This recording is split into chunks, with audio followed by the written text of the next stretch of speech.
తెలంగాణలో ప్రస్తుతం ఒకవైపు సాగునీటి ప్రాజెక్టులపై వివాదం పీక్స్కు చేరింది. బీఆర్ఎస్ వర్సెస్ కాంగ్రెస్ల మధ్య మాటల యుద్ధం కొనసాగుతోంది.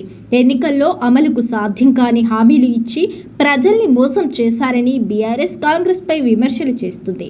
ఈ నేపథ్యంలో ఇప్పటికే తెలంగాణలో ఫీజు రీయింబర్స్మెంట్ పథకం, స్కాలర్షిప్లను కూడా ప్రభుత్వం పట్టించుకోవడం లేదని విద్యార్థులు ఆవేదన వ్యక్తం చేస్తున్నారు. ఈ క్రమంలో దీన్ని సీరియస్ గా తీసుకున్న ఏబీవీపీ జూలై 14న రాష్ట్ర వ్యాప్తంగా కళాశాలల బంద్కు పిలుపునిస్తున్నట్లు ఏబీవీపీ ప్రకటించింది.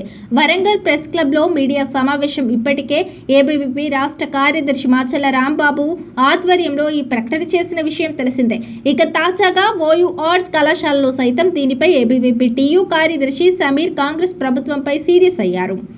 రాష్ట్రంలో సుమారు 20 లక్షల మంది విద్యార్థులు ఫీజు రీయింబర్స్మెంట్ స్కాలర్షిప్లపై ఆధారపడి చదువుకుంటున్నారని పేర్కొన్నారు. ప్రభుత్వం సకాలంలో ఫీజు విడుదల చేయకపోవడంతో 11,000 కోట్ల బకాయిలు పేరుకుపోయాయని ఆందోళన వ్యక్తం చేశారు. దీంతో ప్రతి ఏటా 2 లక్షల మంది విద్యార్థులు డ్రాప్ అవుట్ అవుతున్నారని, వేలాది మంది సర్టిఫికెట్లు తీసుకోలేకపోతున్నారన్నారు. ప్రైవేట్ కాలేజీలు ప్రభుత్వం దీని వెనుక కుట్రపూరితంగా వ్యవహరించి ప్రజల్ని మోసం చేస్తున్నాయని ఏబీవీపీ ఆరోపించింది. కాంగ్రెస్ ప్రభుత్వం అసమర్థతపై నిరసనల్లో భాగంగా జూలై 14న తెలంగాణ వ్యాప్తంగా కాలేజీల్ని బంద్కు పిలుపునిస్తున్నట్లు ఏబీవీపీ నేతలు వెల్లడించారు.